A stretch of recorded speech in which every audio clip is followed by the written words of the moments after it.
Strength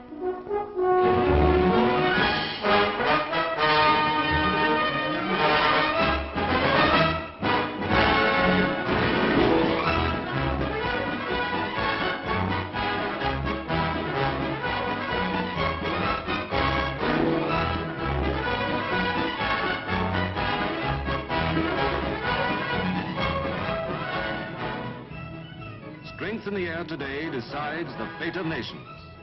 Air power must be ours where the cause of peace dictates.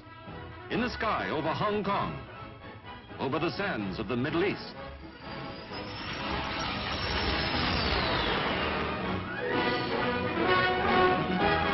Only a little while ago, air power helped keep the peace of Europe by bringing salvation to Berlin.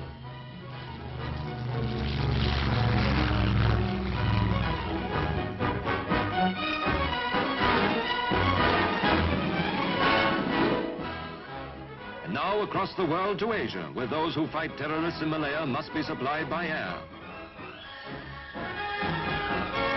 History comes roaring closer with the Australian meteors at work for the United Nations over Korea.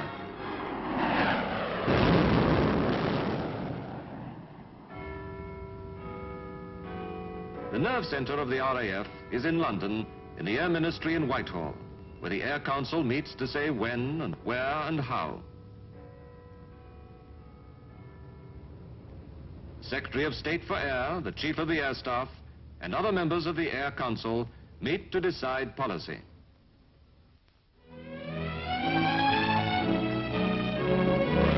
Britain's survival lies in the sea lanes and the traffic that flows along them. Today, war has spread to the third dimension, and command of the sea entails command of the air above it. Coastal Command must scan the skies and search the seas. Their eyes reach further than ever in history. We now have the Shackleton long-range reconnaissance aircraft, flying further and staying aloft longer than any of her predecessors.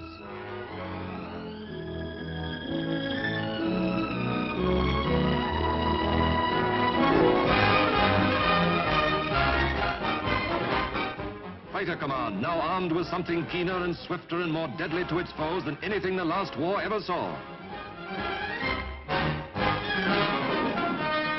Speed is vital. Jets mean speed that takes a man and his machine 9 miles in every minute, and more to come.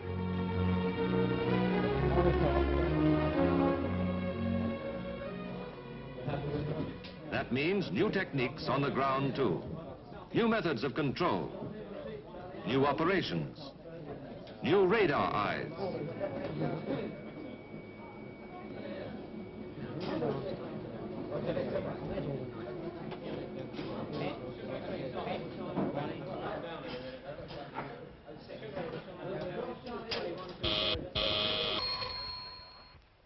Operations. King, understand 5230 north at 03. Is that correct, Devil? Tiger and Oxo squadrons.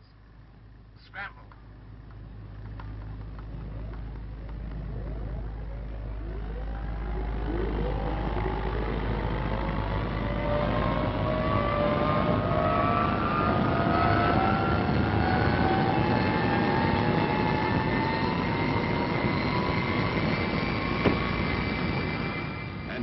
New standards of human skill. A mass takeoff that launches a squadron of jets almost simultaneously into the air from a crowded, howling runway like angry falcons.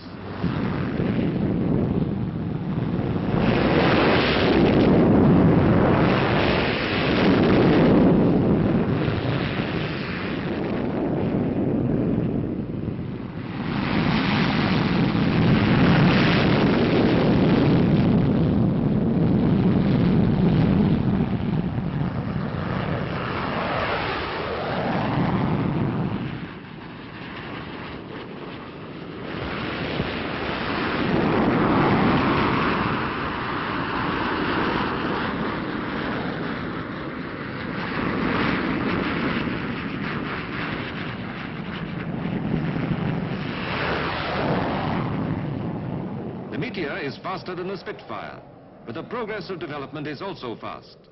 The Meteor is to be replaced by new fighters such as the Swift.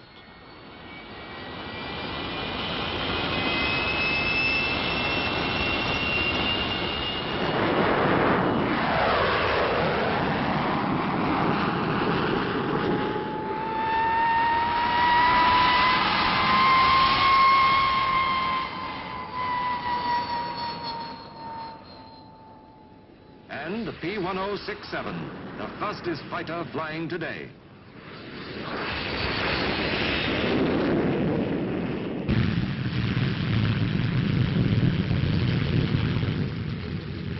Among the bombers, Anglo-American cooperation is very close.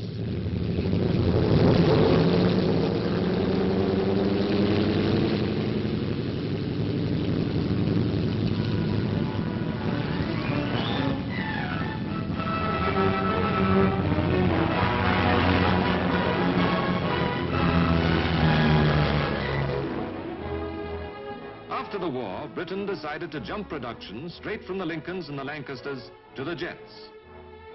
Meanwhile, to ensure a striking force at all times, the RAF manned these Washingtons, as we call the super fortresses.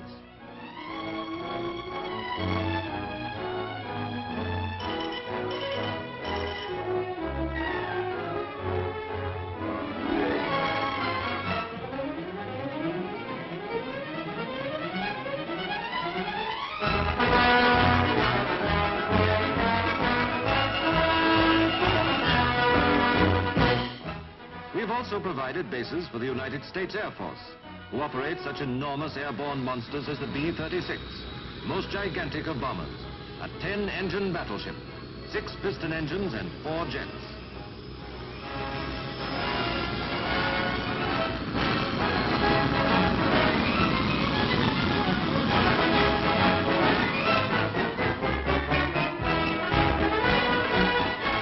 And now the jet bombers of the RAF are coming along. The Canberra is coming into squadron service. A sleek thing more beautiful to the eye than to the ear, which can fly twice as fast as the Lincoln and twice as high.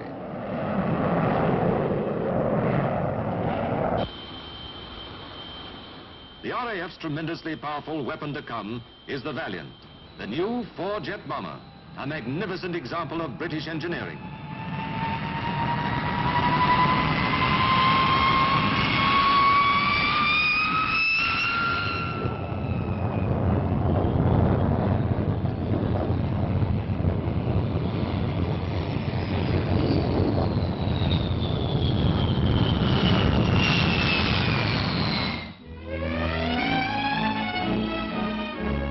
Disintegrated world, we have at last found an integrated will for peace.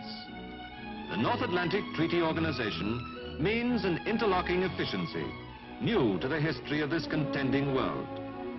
Now the mechanics of European defense are welded under General Eisenhower and his Air Chief Marshal Saunders, who has the task of coordinating the growing efforts of all our neighbor lands to build their air strength.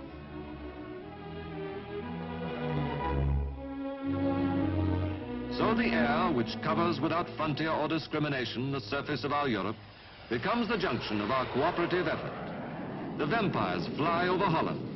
The North Atlantic Treaty Organization ignores the land frontiers so that each may be inviolate.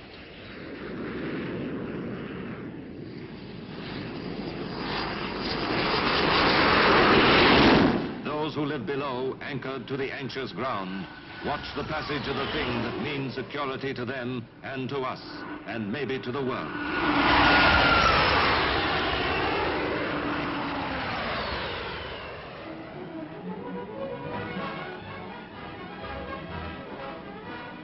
Our contribution is ourselves and our brothers of the Commonwealth, the Canadians, the Australians, the New Zealanders, the South Africans,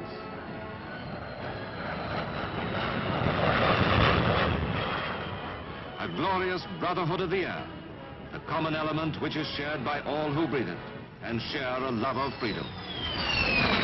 Freedom to be maintained by such roaring things as these. Together, always together, those who share the common sky of freedom must protect it together.